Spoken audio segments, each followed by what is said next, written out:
commune de Sifour, le Conservatoire du Littoral a décidé de participer au concours Celebrate Island. Cette année, l'objectif du concours, c'était de faire comprendre à des enfants ce qui s'était passé sur une île, son passé, son présent et son avenir.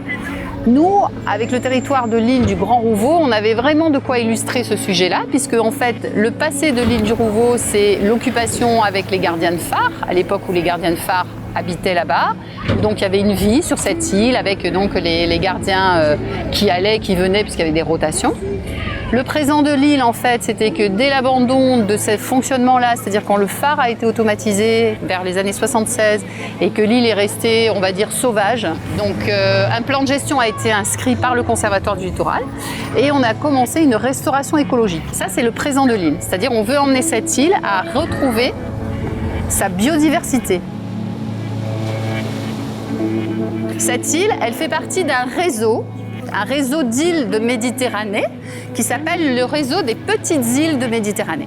Et en fait, tous les ans, ils organisent une journée qui s'appelle Celebrate Island, ça veut dire célébrer votre île. Donc faites quelque chose pour votre île. Cette année, on a eu l'idée avec vos professeurs de vous faire quelque chose pour cette île. Donc en fait, moi je vous explique ce qui s'est passé avant. On va maintenant développer ce qui se passe en ce moment. Et vous allez imaginer comment vous voyez cette île dans l'avenir. Qu'est-ce qui serait l'avenir de cette île? Aujourd'hui, sur cette île, on a reçu 29 enfants. Ce sont des 6e de classe environnement de la ville de Sifour. Donc on leur a présenté ce qui se faisait à l'heure actuelle et on leur a demandé d'imaginer le futur de cette île. Donc ils se sont divisés en groupes et à ce moment-là, ils ont imaginé qu'est-ce que serait l'île idéale. Une île sans déchets, une île sans bateau à moteur, une île... voilà. Donc on les a laissés libre cours et donc c'est un petit travail qu'ils ont fait avec leurs professeurs pour nous présenter un petit peu ces projets. Donc on nous a sollicité pour participer à un concours qui est le concours des îles du futur. On avait 6 thématiques au choix, par exemple les déchets, l'eau, l'énergie. Prendre une thématique, une île au choix, l'île du Gaou ou alors le Grand Rouveau. Puis un mode d'expression, poésie illustrée, texte, land art, vidéo avec les nouvelles technologies pour pouvoir s'exprimer et imaginer une île du futur.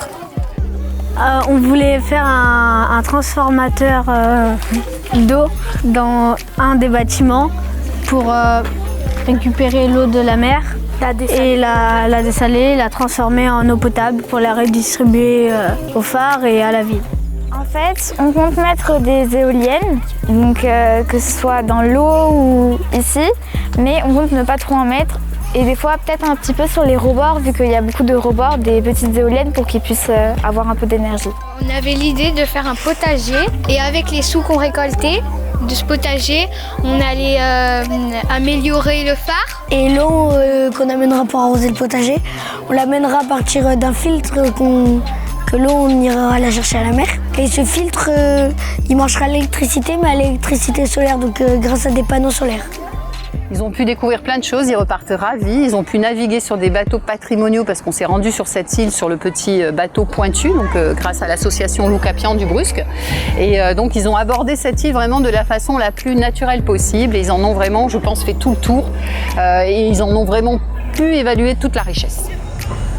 C'était une journée très bien et je remercie l'association des Pointus. J'ai bien aimé. C'est le bonheur d'emmener des enfants participer à quelque chose qui est plus ou moins international. La Méditerranée, c'est une mer fermée, comme je leur ai expliqué. Ce qui se passe chez nous, ça se passe forcément en face. Et la sensibilisation des scolaires se fait ici, mais elle s'est faite aussi sur les îles Abibas, elle s'est faite aussi sur toutes les îles de Méditerranée, dans les Baléares, puisque c'est un concours international.